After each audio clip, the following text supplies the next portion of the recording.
I just want to throw out there that being single is also a very valid, okay choice.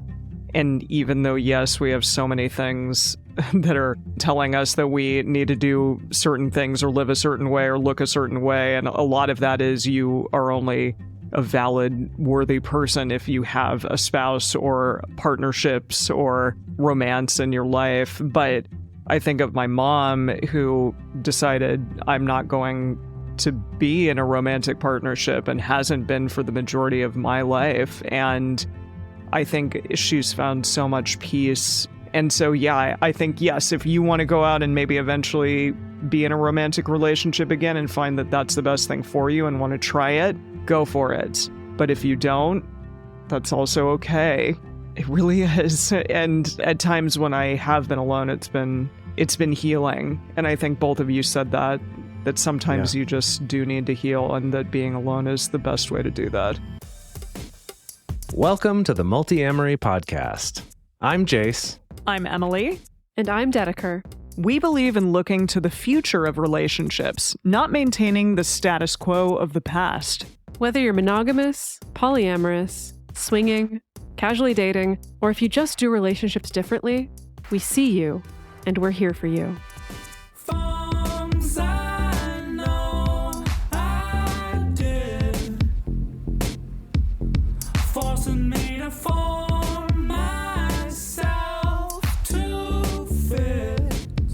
On this episode of the Multiamory podcast, we're diving into some questions and answers from you, our amazing listeners. Each month, we have a Q&A post in our private Discord server and Facebook groups, so join those groups and look out for the post each month if you want to get your question answered on the show. This week, we have some questions about how to communicate honestly and sincerely in relationships besides just our romantic ones, as well as some emotional challenges for de-escalating or breaking up, as well as some tips for opening up and starting a new relationship with someone new when you're already dating someone else. We're covering a broad range of topics in many situations in this episode, so we're so excited to get to these, and hopefully you find things helpful for your situations. Also, if you're interested in more of the communication tools, especially the ones that we will probably mention frequently in this episode, like Radar and the Triforce of Communication, you can check out our book by going to multiamory.com/book, or you can go and listen to the first 9 episodes of this podcast where we cover some of those fundamentals. So before we get to the questions, we have to give the disclaimer that while we have spent a lot of time studying and learning about healthy relationships and communication, we are not mind readers. Our advice is based solely on the limited information that we have with these questions. Please take it with a grain of salt. Everyone's situation is unique. We encourage you, of course, to use your own judgment, seek professional help if it's needed. Ultimately, you are the only true expert on your own life and feelings. Your decisions are your own. But with that said, let's get started. Alrighty, the first question is kind of about our book, which is fun. After doing the podcast all these years, how do you find you use the tools that are now in the book in your non-romantic relationships? Like, was it easier to communicate and navigate issues with your editor? Do you find yourself using the tools with relatives, like checking which kind of response the person is looking for? Good question. Yeah, was it easier to communicate with our editor? I don't know. Like, the book writing process took so long, and there were so many twists and turns and secret pits full of spikes that we fell into unexpectedly. And if anything, it did confirm to me just how communication in general is such a precious and delicate thing. You know, I will say that I think something that helped the three of us get through the whole process, because as Dedeker hinted, there were some real stressful times and snags that came up, honestly, less to do with the writing of the book and more with all the other logistics around, you know, like the printing and the layout and all those other details that had honestly not even occurred to me that was going to be part of writing a book. But hitting those snags, I think one of the tools actually from the book that we used a lot was microscripts. And basically, it's like something would happen that was really stressful, but usually between the three of us, someone would find something funny about it. Or maybe once we'd all recovered, some kind of joke that we could reference again later. some funny turn of phrase that someone used or whatever. And I think that we've become very good together of finding those little bits of idiosyncratic language, like those little things that we can whip out as a joke to make each other laugh and to diffuse some of the tension that can come with like just constantly having to make decisions and try to organize things when it's chaotic. I think a really common theme throughout the book is metacommunication and also sort of over communicating, especially when you're doing a lot of that in written form. It's difficult to kind of get nuance out of just writing something down. So I think you have to be extremely explicit in the way that you discuss and talk about something. And that was really necessary, especially when we're in Google Docs going back and forth with things like our editor or our publisher, is stuff like that. And we really have to get like down to the nitty gritty and granular about what it is that they want from us and what it is that we need from them, things like that. Yeah, I would say to expand this, because the question asker also asked about using tools with relatives and non-romantic relationships in general. When I think over the process, and I also think about all of my non-romantic relationships, I think probably the two tools that were the most within my grasp was either the Triforce, right? So often that means not necessarily explicitly asking someone, hey, T1, T2, T3, or needing to give them a monologue about, hey, so I use this particular formula for figuring out what you want to get out of the conversation.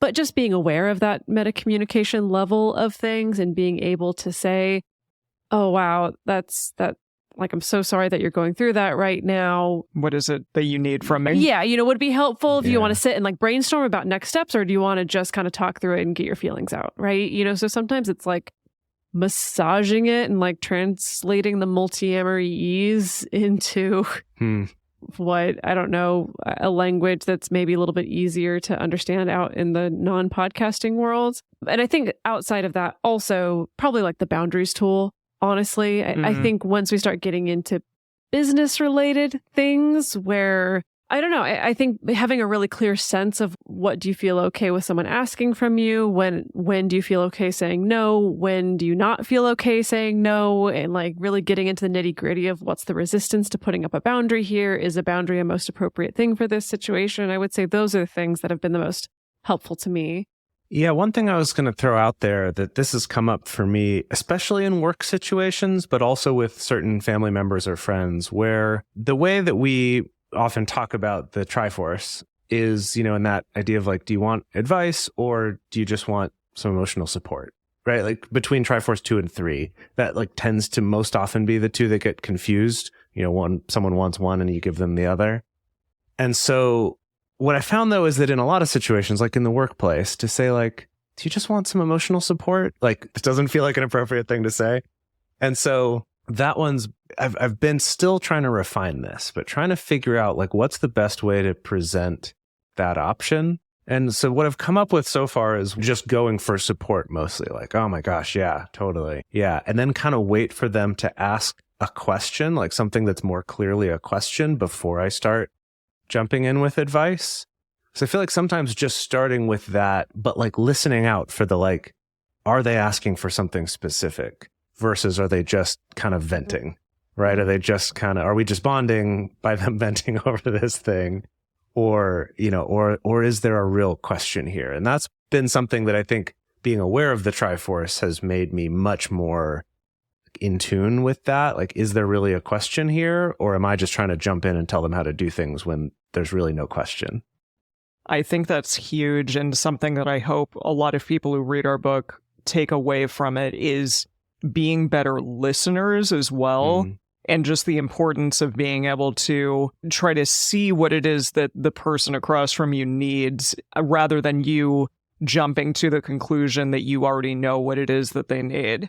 And I think that's huge, and that's something that so many of us just automatically do because a lot of us are very ego-driven and believe that we just have the answer, even if we don't, or even if the person wants something other than that. So I would hope that, yeah, exactly what you just said, Jase, that like you take the time to listen and to respond in a way that clearly is what they're wanting from that interaction, rather than just automatically thinking, I know what's best and I'm going to give it to you. Yeah. This next question is actually a little bit related. So this one goes, how do you have open and honest conversations about expectations, boundaries, and emotional attachments with friends or anyone that you have close, non-romantic, non-sexual relationships with, when the wider culture only assumes that these conversations are the sole remit of romantic or sexual relationships? There's almost an assumption in the society we live in that these kinds of love relationships just run on autopilot and we only ever talk to partners in serious, committed relationships. Any attempt at having conversations about these relationships can sometimes be misconstrued as attempting to escalate the relationship or to turn it into something else. This gets especially messy when other friends might not be on the same page with, relationship anarchy or just kind of being aware of these concepts of communicating intentionally. Yes, all of this is so true. That's just like, yes, we need to talk about this one. Yeah, I'm trying to think back to any time I've had a friend approach me wanting to check in on something or have like one of those quote unquote serious, like we got to talk conversations, which I don't think we're used to having with our friends unless something's really wrong, like we really got to work some stuff out. And I'm trying to think about what helped that to feel normal. I don't know, I think just being forthright, like instead of it just being like, hey, can we have a check-in? Or hey, can we talk conversation, being more specific about like, hey, I've had X, Y, and Z on my mind lately. This is what I'm hoping for if we can talk about it. Maybe I want to clarify this is what I'm not hoping for. Like I'm not hoping that you think that I have some sort of weird agenda or get freaked out or something like that. Can we take an hour to grab a coffee and talk about X, Y, and Z or whatever it is. So I think for me, it's just, I don't know, really being radically honest about what's going on. But again, I recognize that, of course, there's always the risk that you're going to run into just the weirdness of like spooking somebody, right? Someone who doesn't understand, because you're kind of, maybe it's dramatic to say you're breaking the social contract, but you're definitely pushing the envelope of the social contract, right? Because it's true. It is this assumption that like, it's not appropriate for a friendship to have these kind of conversations, or, that's weird. Like you're only going to do that if you want to really get intimately closer to someone. So again, I think it's always going to be that tension and that finding that balance, right?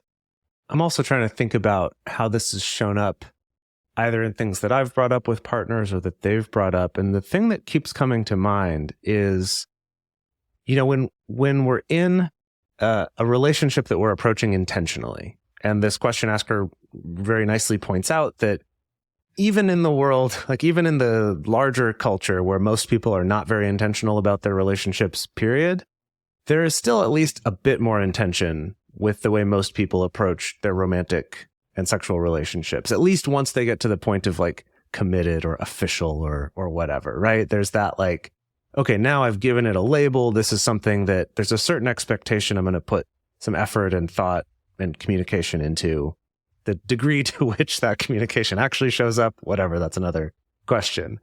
But I think that when you're outside of that type of relationship, the idea of doing something like a full-on radar, where you're kind of like, let's sit down and really talk through the aspects of our relationship. How can we improve it? What do we want to work on? Things like that. Feels like that's where you can very quickly make someone feel like, oh gosh, is this becoming a much larger commitment than I thought? Are you trying to escalate this into something, even if it's not sexually, but is this becoming something that I'm not ready to like take on all this extra emotional work and burden and stuff like that? So what I feel like I've seen be more effective is kind of like Dedeker mentioned, of like bring up a specific topic of like, hey, I want to talk about, this thing has been on my mind about like the amount of alone time I have. And I was wondering like if you could help me out with that. Because like sometimes I get overcommitted with work and my friends and stuff, and just like help me remember that as kind of a cue for also them to realize if you're not hanging out with them, it's not personal against them. It's just, I need more of my alone time as an example, right? Or maybe talking about like expressing appreciation for something that they did. If it is kind of like, I would like to have an expectation that this friend would, be someone that I can talk to when something difficult happens in my life, that maybe you do that once, communicate to them afterward. That really meant a lot to me. Like that, I really appreciated that. And this is on my mind actually, because I just sent a message kind of like that to a friend of mine earlier today, or maybe last night, I forget, but kind of being like, hey, I didn't say it at the time, but I just wanted to say I really appreciated your support the other day and your encouragement and things like that. That really meant a lot to me. And, our relationship was comfortable enough that I could say things like that. I wouldn't say that necessarily in all my different relationships. But in that case, it was like it helped to positively reaffirm the things I wanted without being like, we need to sit down and have a talk. So that's kind of what's popping into my mind right now. I'm curious if anyone else has some cool ideas on this. I feel like so many of these conversations only occur with somebody that's not romantic if you are in conflict with them. And I think that's the really challenging part about all of this. Like, I think about a particular relationship, a particular friendship where there was a lot of turmoil in that friendship for a time. And when we sort of repaired it, that happened after a lot of like letter writing to each other, not necessarily seeing each other that much, and then finally kind of coming back together and more firmly establishing things like boundaries within that relationship, things that we felt like we were okay or not okay to talk about. Like, if you start discussing this particular thing or saying this particular thing, maybe I'm just going to take myself out of the conversation, stuff like that. But it's tough because I would like to include those types of conversations in a relationship that's not romantic when it is going well, or even before that even becomes an issue, before like the need for repair becomes an issue. And that's a really tough one. I agree. I think maybe if you establish it up front in a friendship, especially if you feel like, hey, like I'm getting really close to this person, I really want them to be in my life in a meaningful way, and I would love to do the relationship anarchy smorgasbord with them and kind of talk about, what their thoughts of this relationship are and what they're excited to include in it or not. If we want to go on a trip together or something like that, then maybe we can come up with a game plan for that through a monthly radar check-in, or do like a short truncated period of time where something like a radar could be implemented. I think it's interesting because when you're not enmeshed with a person day in and day out, like you potentially would be with a partner, it's like, why do you need these types of really granular communication tools? But I love the idea that you could incorporate them, and we clearly talk about the fact that you should incorporate them. But I agree with this question asker that it is an interesting conundrum of when is the right time. Like a social puzzle. Yeah. Yeah, a social puzzle. Love that. I don't know if this is exactly in line with the question, but it is making me remember an article I read in the New York Times a few months ago that was talking about setting up an 8-minute phone call with your friends. Like, it's specifically 8 minutes. Okay. And kind of the idea being that it's like getting yourself to stay in connection with your friends. But we all have busy lives and families and jobs and, a full calendar or whatever it is, right? And so often we have these friendships where maybe we've drifted apart, maybe they moved across the country, maybe it's just difficult to get our schedules in line. And so the article was all about kind of pitching your friends on like, hey, let's just literally take 8 minutes. We're just going to talk on the phone and like, that's it, right? And just talk about our day, talk about our lives, whatever. And so it's the kind of thing that makes me think of maybe it's less about, hey, I need to pitch you on a formal radar. And maybe it's scaling that to something that makes more sense, right? Yeah. For the level of entanglement of the relationship and closeness and things like that. Maybe it is, hey, can we have like Friday morning tea together? Or is it literally just, can we have an 8-minute phone call on Saturday morning, right? You just do to Marco catch up. Polo with some of your friends, Dedeker? That made me think of I used to that. Marco Polo back in Okay. the day. Now I'm more likely to exchange like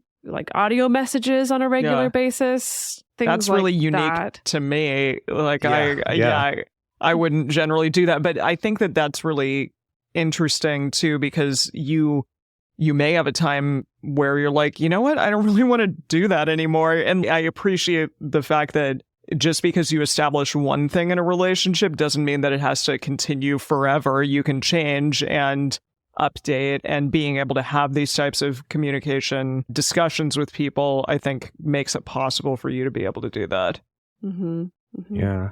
Yeah. So I mean, maybe the takeaway, I guess, that I would like is, unfortunately, we're not in a culture where we can just flip a switch and everyone's very relationship anarchy versed or educated, and everyone's just so comfortable to be blurring the lines between, you know, what's reserved for romantic relationships versus what's reserved for friendships. But we can find ways to sprinkle in little bits of intentionality. We can find ways to, you know, slowly enroll the people closest to us in the ways that we like to communicate with them, which maybe it is, hey, part of being my friend is I like to use the Triforce, or I like to have a check-in occasionally, or I like to create these rituals like a regular 8-minute phone call, right? So maybe it's not going to be a carbon copy of the intentionality and tools that you bring to your romantic relationships, but there's still ways that we can sprinkle that in, I think. I think just one last thing that occurred to me I wanted to throw in here is for the men out there listening, when it comes to your male friendships, I have found, and you know, your mileage may vary depending on your social circles, but I have found that both myself and my male friends who are not at all in the relationship anarchy world or non-monogamy world or any of this kind of stuff, very much not, don't listen to the podcast, don't any of that, right? That I've found that finding a way to give those messages, kind of like the one that I mentioned earlier of that, like, hey, I just wanted to say I really appreciated you supporting me, or like, you know what, I think it's really been awesome how you've been around to help out, like, since my kid got born, like, I really appreciate that. Or, you know, whatever it is, those kinds of things that I think as men sometimes we're discouraged from being sort of emotional and sentimental in that way with our guy friends. I found it's almost always, I can't even think of an exception, always received really well. And so I would also just throw that out there for anyone who's having that struggle to be like, go for it. Like, find a way that feels genuine and you think your friend won't feel as weird. But I think that most people are more comfortable with kind of that like emotional appreciation and sharing than you might think they would be. Just to throw that out there. Love that. Well, I hope we answered the question. We got pretty broad with that. I think it was the question covered a broad range. Yeah. Okay, I'm going to move on to this next question. This is also a longer one, but I think very important and relevant. How do you deal with feeling undesirable because it feels like every piece of mainstream media is telling you that someone like your partner would rather be with someone of a different gender or presentation or appearance? And on top of that, they have other partners who are more similar to that. Okay, so they give some backstory to clarify all that a little bit. My partner is amazing and does so much to make me feel loved, desired, and wanted on a regular basis. For context, my partner is a very gender-conforming but pansexual man, and I'm a very gender-non-conforming, androgynous, transmasculine person. Whenever he has partners who are women or more feminine, I feel like they must be preferable to me because it feels like society says femininity is the most attractive thing to men. I don't know if this would be considered heteronormativity or internalized transphobia or not, but it makes me feel bad on a regular basis. And the kicker is he's said multiple times that an androgynous presentation like mine is the most attractive thing to him, but I just never see that sentiment expressed in the outside world. I have a lot of thoughts about this, but do y'all want to sound off first? Yeah, and it translates to so many other things besides this specific one, right? It could be about anything about your appearance, your kind of outward presentation to the world. Oh, God. Yeah, you're right. Yeah, there's so many things. Yeah. So I was going to go ahead and clarify that I know I personally don't have this exact lived experience, but again, I can think about many different proxies, right? Of feeling like, oh, the mainstream is kind of setting up that my partner would probably like someone of this particular body type instead, or just of a particular, I don't know, physical or a kind of appearance type in general, or maybe someone who acts in a particular way or has a particular type of job, right? Like, we're all living, unfortunately, in the flow of there being, I don't know, particular stories and images presented to us of like the way that things should be or what we should find attractive or what we should find sexy, right? And I think that this is an issue where, of course, there's going to be an internal piece to this and there's going to be an external piece to this, right? So the internal piece is you can examine, is this my own internalized transphobia, internalized misogyny, internalized whatever, right? You can think about what counterspells help you get through that. What are the affirmations? Like, what are the ways that you can affirm your own desirableness, your own worthiness? You can go and get support. You can work it out with a therapist. You can find other people who you feel like are similar to you, who maybe share some of the same frustrations, and you can vent those frustrations and things like that. I know for myself, it's really important for me to be aware of like my own media diet, right? That like if I'm still consuming a media diet or a social media diet that reinforces a lot of those things, it can really make me feel shitty about myself very quickly. So that's the internal piece of it. But then there's also an external piece of that. And I think the external piece breaks down into looking at your own relationship, looking at your partner, and then also looking at your world, right? I think the relational part, it sounds like this person's partner is very supportive. They've clarified that their partner is very supportive, makes them feel loved, desired, sexy, stuff like that. But I think you can still talk about it with your partner, right? Like if it sounds like this channel of communication is open. And I think this is a great conversation, again, to really use the Triforce to clarify, because it could be, hey, I want to talk to you about something that I'm struggling with and some feelings that come up for me. And let's brainstorm on like a way that could help make that feel better. Or it could just be, I don't need you to do anything different. I don't even need your sympathy. I just need you to hear me. And I just need you to see that like this is something that comes up for me, right? I think that can be super helpful. And again, I think if you have a partner who's receptive to that and you're able to have this conversation at a time where you're calm, you're connected, you're feeling safe, could probably be a really good conversation. And then when we look externally to just the world, I don't fucking know. Like it's frustrating. It's frustrating, right? Yeah. It's frustrating for me. And I live in a body that's considered conventionally attractive by many standards, right? I have my own particular corners of quote unquote like weirdness or quote unquote not being desirable. But like even for me, for most of us, it's frustrating. Yeah, even like Emily Ratajkowski probably feels less than in some way at times. I don't know who that is, but she sounds like she has a hot name, so I assume she's very, to me, very, very, very attractive. But no, 100%. Like, yeah, I said earlier, like the aging thing, and that's been so difficult for me as I've continued to age, because you look at old pictures of yourself or you look at people who are younger than you and you just know like, yeah, I mean, I'm never going to be that again, but it is what it is.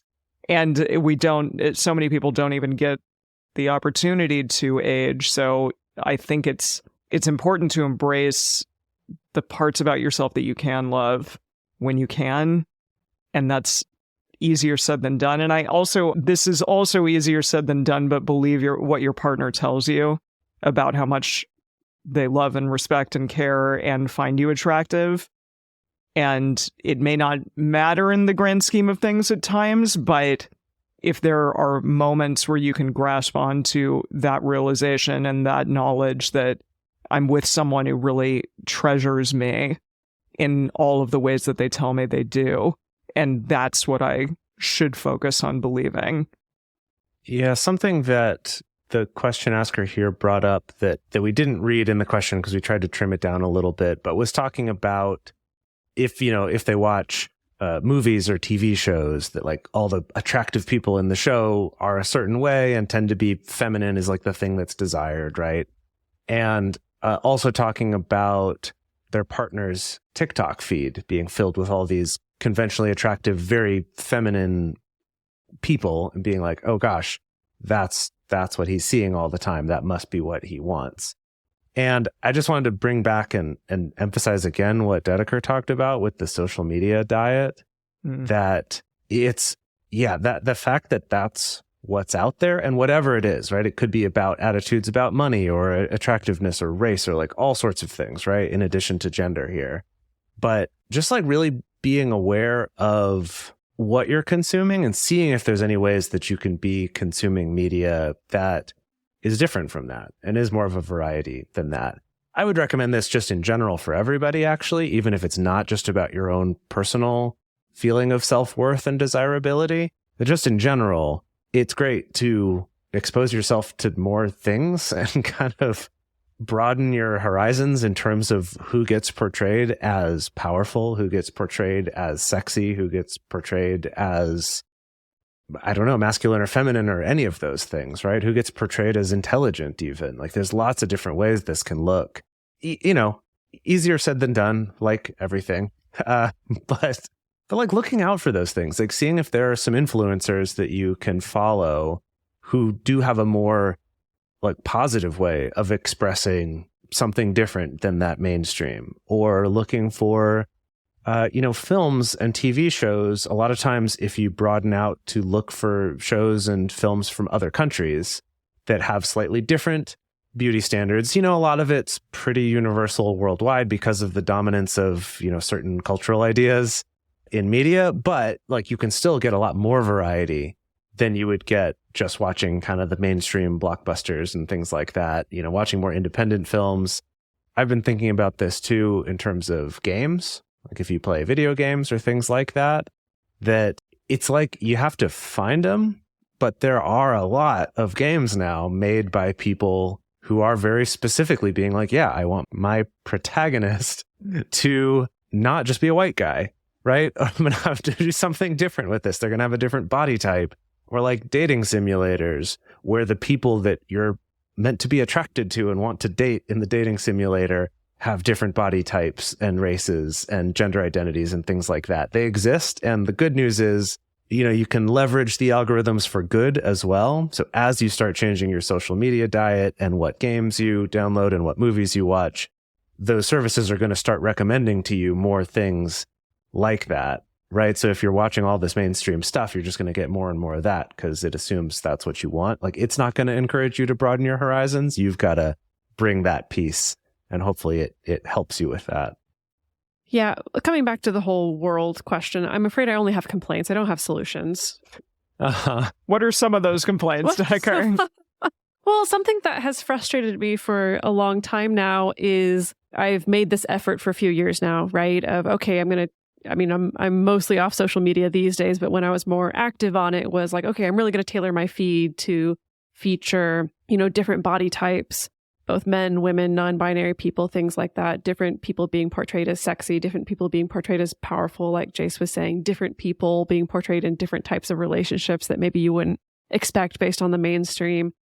And, we've seen corporate culture and advertisers start to pick up on this, right? I think it was so famous when Dove started doing their body positive campaign, which still had a lot of its own problems, right? But I think especially in a lot of the stuff that gets marketed to women, like in beauty products and fashion products, I'll see like, oh, wow, they have all these plus size models or this model with acne or a model with vitiligo or an aging model, an older model, a model with gray hair or whatever. And I'm like, oh, that's so cool.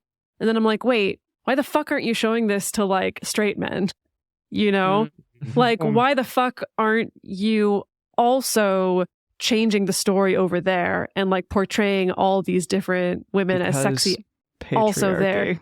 Yeah, no, I know. And it just like freaking gets my goat. That's the mildest way that I can say it. And I know that's starting to change. I know, what was it last year? Sports Illustrated finally had a plus size like cover model for their swimsuit edition. Like it's starting to change, but okay, how do I turn this into solutions? Okay, let's see, can I turn this car around into solutions? I think, well, it gives me a new appreciation for anyone who puts themselves out there, whether you are someone who's super famous or whether you just like started an OnlyFans because you were bored or whatever it is. Like if you don't have a body type that's considered conventionally attractive, right? Or you don't fit the mainstream and you're still putting yourself out there as sexy and desirable and confident, it helps. It does help. I'm not saying that like this is what we all have to do, but it's that kind of same thing of like representation helps, awareness helps, people who do feel like they can connect to their own sexiness and desirability and have ways of expressing that and showing that, I think that helps. Does that track? I know that's only one small piece of a very large puzzle with very, very large, far-reaching implications and systems that have been in place since long before we were born. But I guess that's where all my complaining has led me to in this particular moment.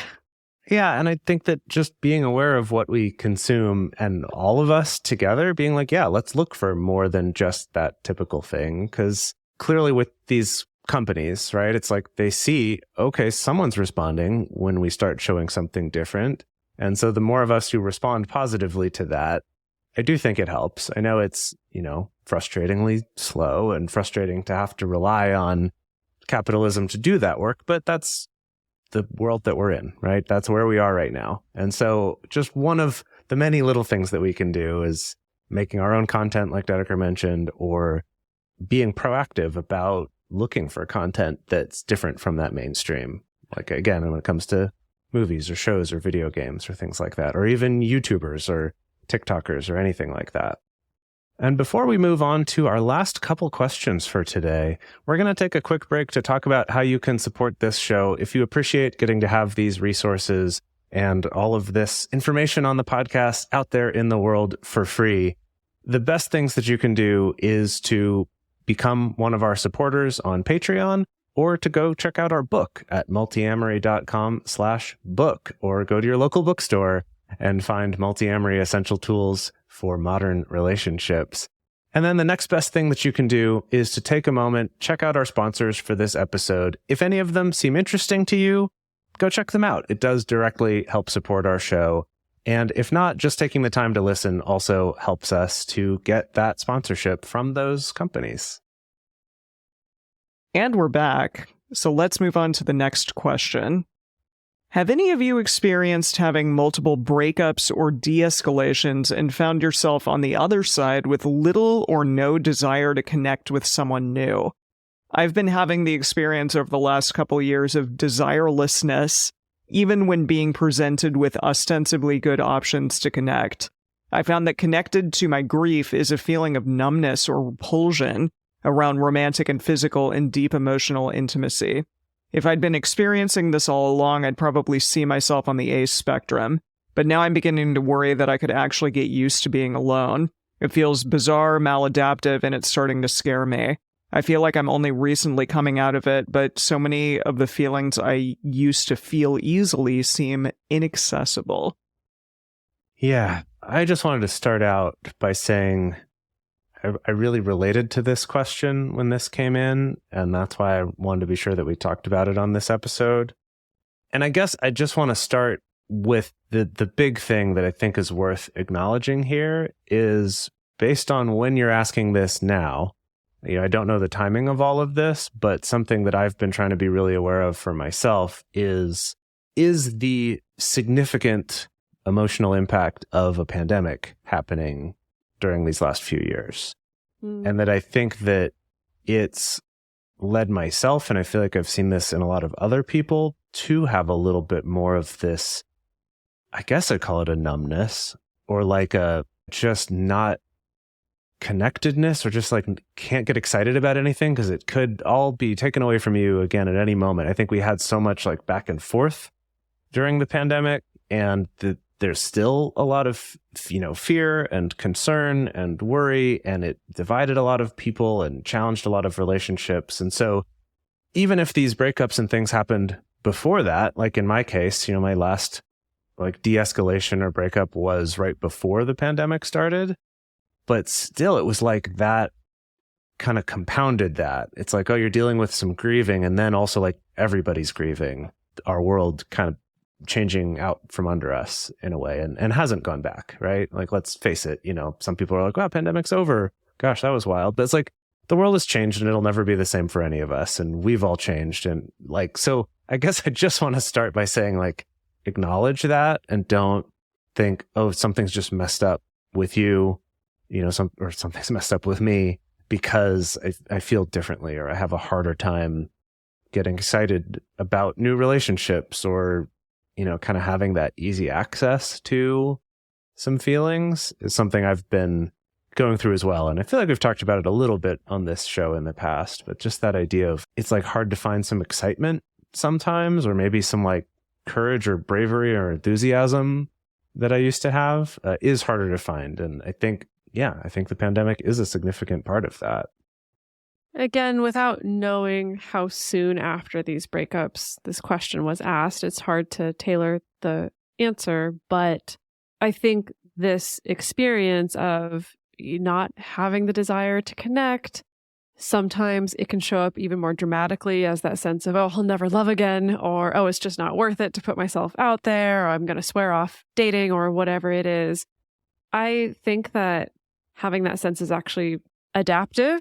If you think about it, especially when you're still recovering, like it's adaptive, right? For your heart and your brain to be like, don't do that thing again that you're hurting from. Like, let's just not do that, right? You know, so it's your nervous system and your brain and heart looking out for you to feel those things, right? To put you in this kind of low energy state, or maybe just like a low craving state, a low desire state, that there's probably a reason for that. And so if these things are still relatively fresh, I'd like to reassure people that they don't need to get freaked out by that. Like, it's okay. And maybe even when you're in the thick of it, to even indulge that a little bit. Over time, that does shift for most people, right? And so again, I mean, because the question asker is saying, I'm beginning to worry that this is not a good thing for me, that this is bizarre and this is maladaptive and this is scary. I don't know. I think it's the kind of thing where, again, to rope it back to the pandemic, that if you're finding yourself not wanting to connect to anybody, and I'm talking not even just romantic, like not even connecting to friends or to family members or stuff like that, if it's becoming easier to just get used to being isolated and alone, that's when I would start to worry a little bit. Unless you're doing something very intentional, like you're a monk and you're going to go live in a cave for a year to deepen your spiritual practice, like that's different. But in this case, I think if it were me, I would take it beyond looking at it through a romantic lens and more looking at, am I getting intimacy and connection and socialization anywhere? Even if it's with people I already know, it doesn't have to be about going out and making new friends, but like, am I staying in touch with the people that I love and care about? You know, am I at least getting some type of intimacy and closeness? And I think that's the first place that I would look before being worried about, like, should I be wanting romantic intimacy or not? Something else I just wanted to jump in with, because this is something I've been talking to my therapist about now for several months, is when you're thinking, if it's specifically about dating, right? And kind of wanting to feel that desire or that excitement again, like about having interest in it, that one of the things that he's talked to me about is this idea of just really thinking through, like, okay, have you ever, had good dates before, right? Starting with that and being like, okay, yeah, sure, of course. How did that go? Was that a good experience? Was that positive? It's like, okay, yeah, I can think about some times when it has been. And just kind of like reminding myself that I do have some historical evidence that dating can be fun, can be exciting, right? I also have historical evidence that it's stressful or scary, that I feel like I screw up or that someone's weird to me. Like, there's all that too. But it's like those things are easier to go to for me right now. So really consciously trying to remember, yeah, sometimes this goes great, right? Sometimes this is, when I met Dedeker or Emily or, someone else important in my life, or maybe they became a best friend or something like that. Like, yeah, I've got a lot of those really good examples. And, I've got some bad ones, which are easier to think of. But then the second part of that is that just thinking like that has not changed it overnight for me. It's like, I feel like I got discouraged a little bit of being like, yeah, okay, that makes sense. I can think about that. And then just still feeling like, nope, I'm just not feeling it. But kind of thinking, okay, you know what? I'm going to give it some time. Let myself think about that a little bit. Let myself process it. Kind of play with the idea of, I could maybe go on a date. That'd be interesting. Oh, no, I don't know.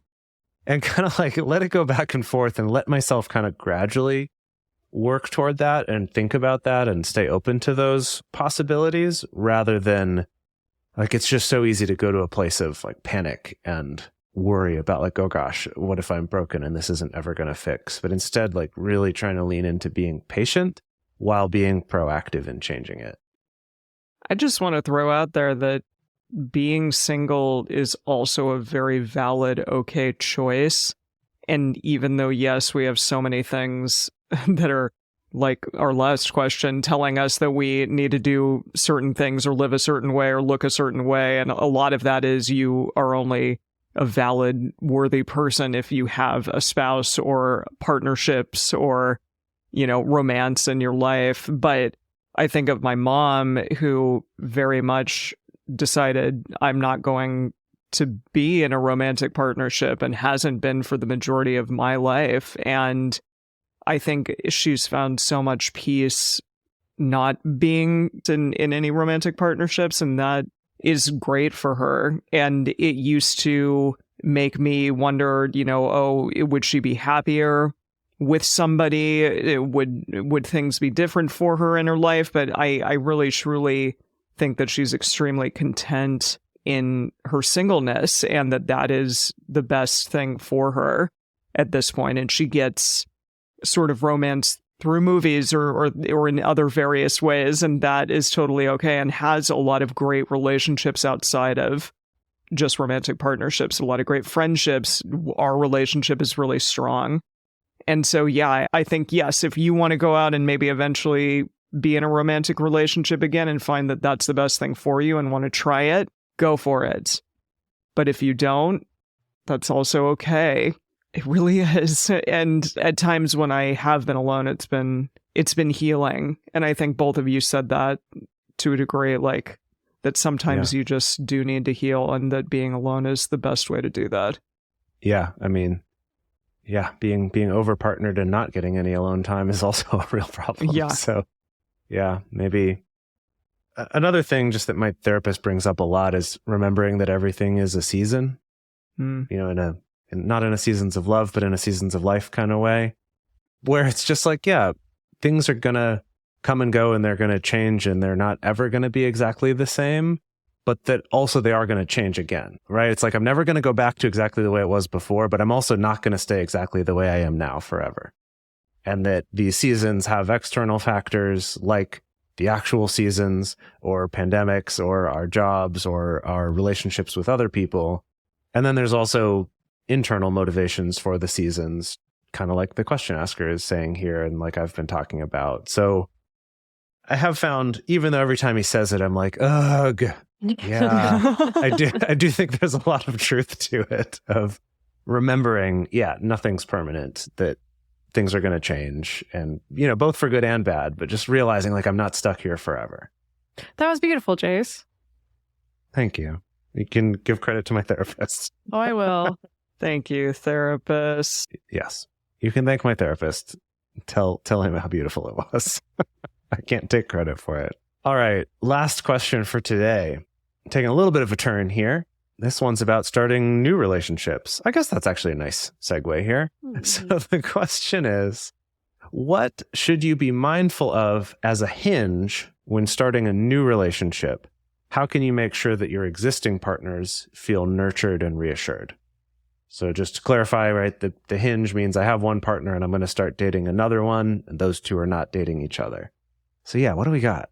Intentionality, like first and foremost, in the way in which you go on dates and make special, meaningful time with those people that are already established in your life. I think that so many of us will spend all our time getting sexy and all of these things for our new relationships, and we kind of tend to put those old ones in the corner and maybe just hang out on the couch with them and watch a movie, but don't take the time to really go out and make those very special, meaningful times as well with them. So I'd say, like, if you can, for every fun date that you go on with some new person, maybe make sure you also go on a fun date with that established person that's really well thought out and intentional. Yeah, I like that. I also think that part of that encourages not rushing too fast on the new relationship as well. Because it can be easy to be like, okay, all of my time and resources are going to go toward this new person because I'm excited about that. But if you are very conscious about, I also want to be giving energy to my existing relationships that I value a lot, it can almost kind of force you to pace yourself a little bit on the new relationship, which can also end up having a lot of benefits of not kind of overcommitting yourself and then having to step that back, which is something we've talked about before on the show, or just kind of rushing into their life too much when they're not ready for it just because you're excited about it. Like there's a lot of problems with rushing in. And so I love that both is helping to nourish your existing relationships and also kind of helping to pace you without like artificially putting on the brakes or anything. It's like, yeah, I've just got other stuff going on too that I should pay attention to, because in the long run, if this new relationship sticks around, that is the reality, right? That you'll have both relationships or however many relationships, and you'll want to put your energy toward all of them. I think it's important very early on to have conversations about relationship overlap and relationship entwinement. So, going in and not assuming everyone is equally comfortable with crossing paths with their metamor, for instance, or assuming, oh yeah, we're all on board that the end goal of this is going to be kitchen table polyamory or things like that. If you're confused about all of that, you can go listen to our episode 322, where we kind of dove into some of these labels in this kind of spectrum of entwinement. But yeah, I think that, hopefully you've already had a conversation about these things with your existing partners and you have that information, but also making sure that you're getting that information from the new person as well. Getting a sense of their thoughts, their feelings, their preferences, and then finding a way to collaborate from there, right? Because yeah, sometimes people just assume we're all on the same page. Sometimes people assume, oh, if I'm not down to come to the kitchen table, I'm a bad polyamorous person or I'm a bad partner or things like that. And really, it's just kind of about getting curious about what everyone's comfortable with, what they're interested in, what their values are, and like how can we find something that kind of roughly meets everybody's needs. If there's a way to do like a radar check-in or add this to your existing radar, if you already have one going on in your relationships, if you have an other partners section of your radar, which many of us do in non-monogamous relationships, or some of us call it like the friend section or other relationships section, in there, that might be a great time if you don't have another existing relationship to talk about what it's going to be like when you do have a new relationship. Maybe brainstorm together some ways that you're going to make sure that each of you check in with what's going on in that relationship, with how you're going to make each other feel special and loved and seen, and even discuss the times when it might be challenging for each of you. Are there specific things that maybe you want in those moments? And you're not going to be able to preemptively know what all of those things are going to be, but to kind of have a game plan beforehand, I think is a nice idea. And you can do that in a monthly check-in. And yeah, the monthly check-in part of the radar is great because then you get to keep checking in and modifying over time too. Yeah. Right? Because your levels of NRE are going to change, how their feelings going to change. And it's hard as the other partner to know how you're going to feel in advance, right? So knowing that you've got regular check-ins where you'll get to bring stuff up as the other partner can be really helpful. So if you're the hinge, just making sure you're staying on top of doing those check-ins and radars can go a long way, I think. That's a great suggestion. To wrap up, we just want to say thank you to everyone who submitted your questions. We always really appreciate getting to hear, what's going on for everyone. In our Discord server and in our private Facebook group, people are always bringing up stuff and chatting with each other, but we love it when you bring it to us to get to talk about on this show because it helps us learn what matters. It inspires us for future episodes to do in, much more detail. As well as just getting to explore all these different things. So thank you all so much for that. And also, quick thank you to everyone who came to our live in-person book signing events. We had such a fun time in Seattle and Los Angeles doing those. We'd love to come to more places, hopefully maybe later in the year or early next year. But just thank you to everyone who did come out. We had such a blast seeing you all in person and getting to talk to you. All right, for our question of the week this week, we want to ask everyone on our Instagram story, how do you help established relationships feel loved and reassured when you are beginning a new relationship? And I'd even extend this to, say, your friends, right? Like, how do you make sure that your friends still feel valued when you start a new relationship? That's a good one for us all to think about. Mm-hmm. The best place to share your thoughts with other listeners is in our episode discussion channel in our Discord server, or you can post about it in our private Facebook group. You can get access to these groups and join our exclusive community by going to patreon.com/multiamory.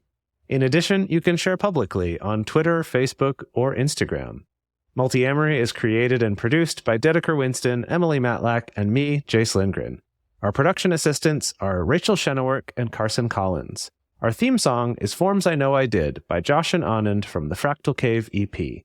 The full transcript is available on this episode's page on multiamory.com.